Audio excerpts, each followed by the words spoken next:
Fala galera, tudo bem com vocês? Bom, nesse vídeo, terceiro vídeo que nós vamos estar fazendo aqui sobre Idade Média Ocidental, né? Vamos retomar um pouquinho aqui do que a gente trabalhou anteriormente. No segundo vídeo, a gente encerrou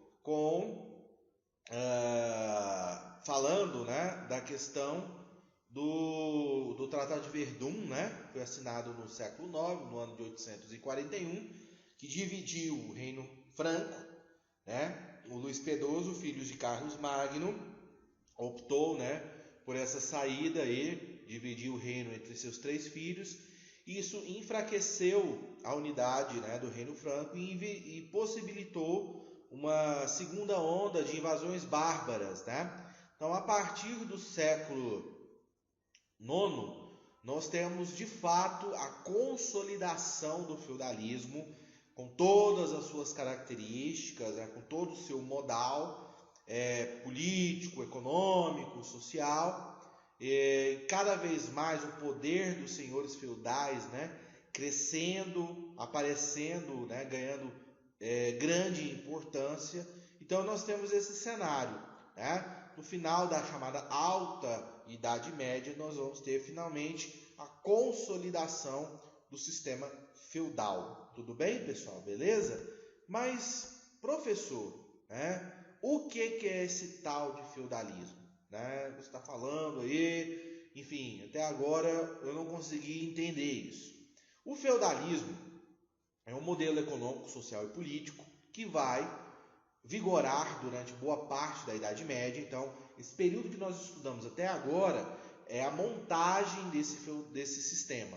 Porque na montagem desse sistema existe um processo da fusão de duas tradições, de duas grandes heranças culturais, que é o colonato romano com o comitatus germânico. Essas duas bases, elas se fundem para formar o feudalismo. Beleza? Tudo bem? Então, ele funciona dessa forma. O colonato, o que é o colonato? Eu vou relembrar para vocês. No final do Império Romano, crise do século III, começou a faltar mão de obra escrava. E devido ao ataque das tribos bárbaras, muitas pessoas fugiram das cidades para o campo. Esse sujeito que ia para o campo, ele recebia de um grande proprietário uma parte da terra para produzir. E ele pagava, né, com parte da produção pelo uso da terra ao proprietário. Suponhamos, o cara produziu lá 100 sacos de trigo, 10, 15 sacos de trigo iam para o dono da terra. Entenderam? Esse sistema do colonato, ele é a base para a servidão, que vai existir durante a Idade Média como um todo. O comitatus é o costume das tribos germânicas, dos chefes, dos líderes militares, compartilhar, né, com seus guerreiros as riquezas conquistadas, inclusive as terras. Esse costume, ele vai dar origem às relações políticas de suzerania e de vassalagem entre os nobres europeus, tá, do período medieval. Então, de um lado você tem o colonato, que forma a servidão, que é a base da economia, do sistema produtivo agrícola, né, do universo medieval, e do outro lado o comitatus, que forma a base das relações políticas entre a nobreza europeia. Por isso que eu falo, é resultado da fusão cultural do comitatus, do colonato, que se fundem e formam o tal do feudalismo. Tudo bem? Com essa nova onda de invasões, né, que a Europa estava enfrentando a partir do século IX, gradativamente o que vai acontecer? Nós vamos ver que os reis, eles vão perder importância política. Não é que eles não existam mais, eles vão continuar a existir. Mas você vai ter nobres, condes, duques, barões, mais importantes, né, do ponto de vista político, do que os reis. Por quê? Porque dentro desse processo dessas invasões, são esses nobres que vão proteger a população dentro dos seus castelos, como eu expliquei para vocês na aula anterior, né? Então, esses senhores senhor feudal é o nobre, né? É o dono do feudo. O que é o feudo? Um pedaço de terra. Uma unidade produtiva autônoma, com uma economia baseada na agricultura de subsistência. Então, os feudos, você tem um castelo, né, que é a residência, né, do senhor feudal. Então, durante essas guerras, a população se abriga nesses castelos, o senhor feudal protege a população, mas em troca, esse sujeito tem que trabalhar para o senhor feudal nas suas terras e pagar uma série de tributos. Isso vai dar origem às relações de servidão entre camponeses e nobres, tá? Então, isso vai sendo feito gradativamente, não acontece do dia para a noite, né? Então, durante todo o reino franco, o Império Carolíngio, nós vamos ter a fusão dessa cultura germânica romana, do colonato comitatus, né?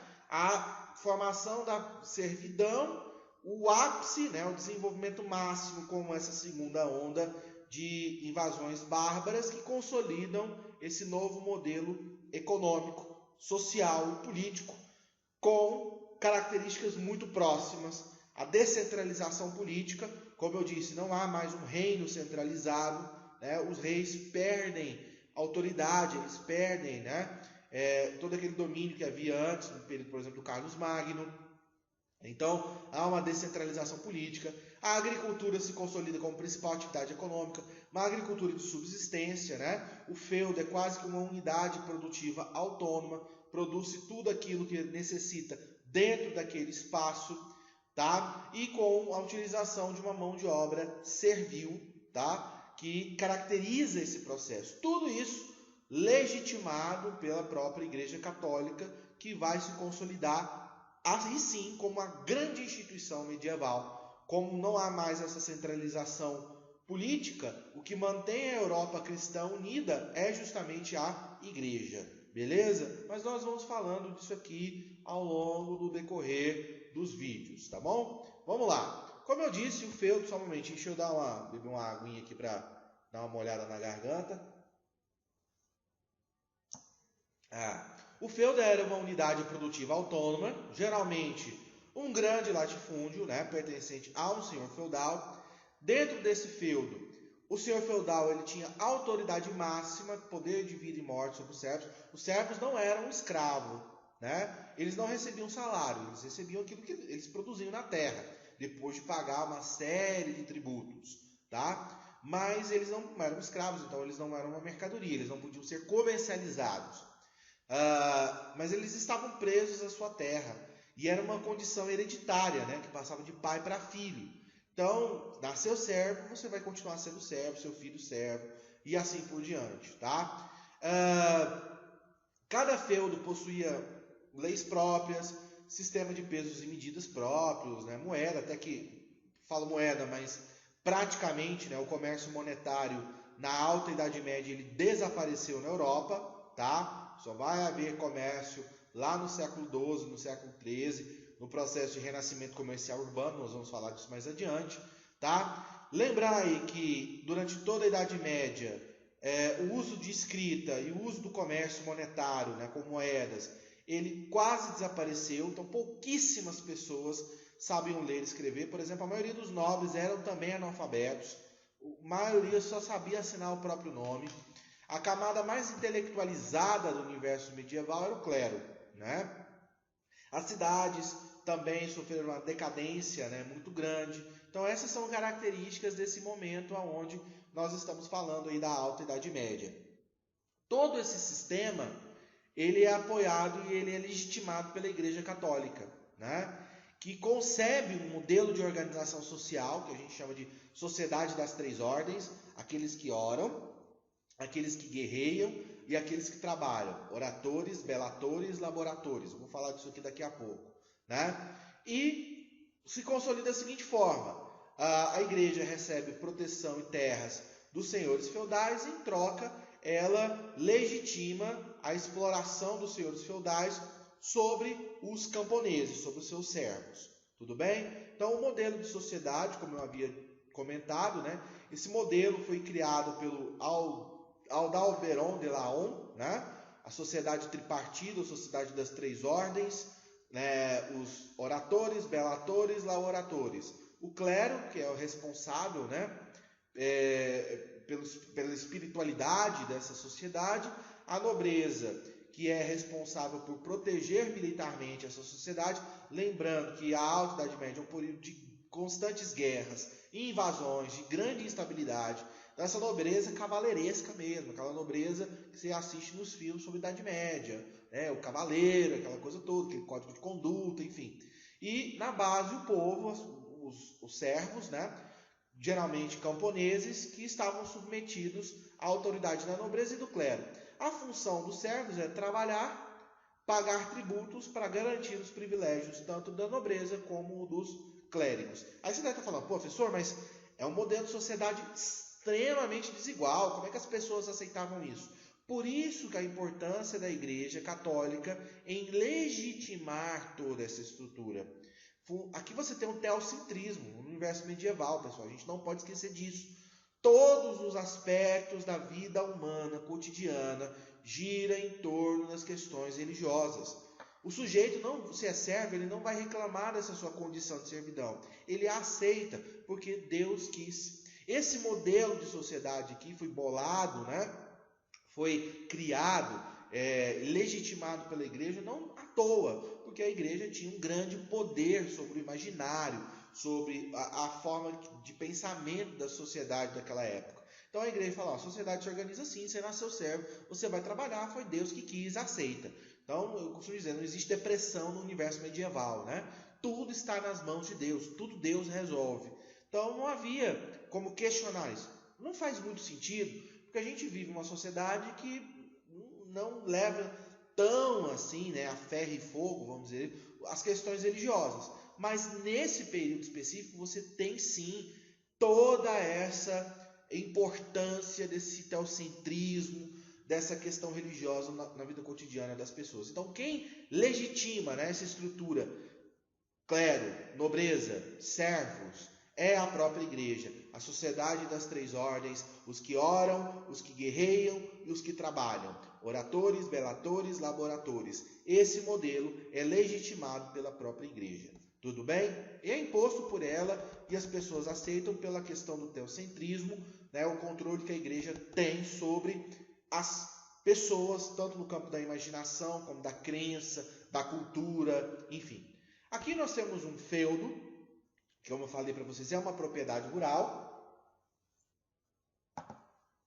né? Aqui você tem o castelo, onde o senhor feudal reside, o manso senhorial, que são as terras do senhor feudal. Então, um dia específico da semana, você tem a corveia, né? Os servos vão trabalhar aqui. Tudo que é produzido no manso senhorial vai direto para o celeiro do senhor feudal, né? Os servos não recebem nada.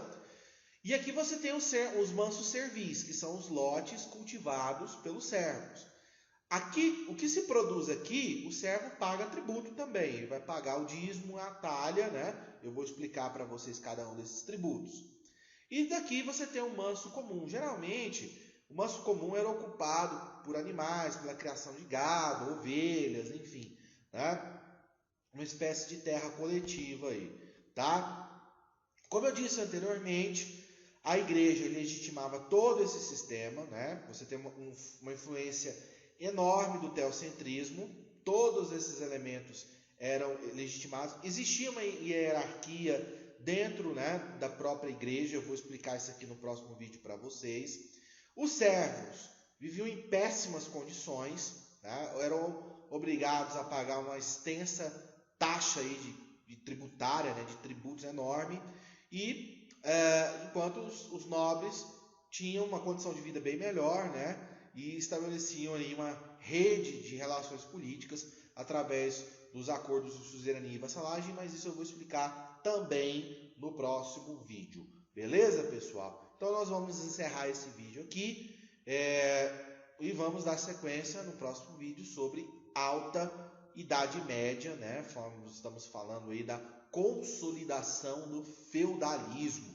Estamos aqui nos anos 1000 aproximadamente. Beleza? Então fiquem com Deus. Até a próxima.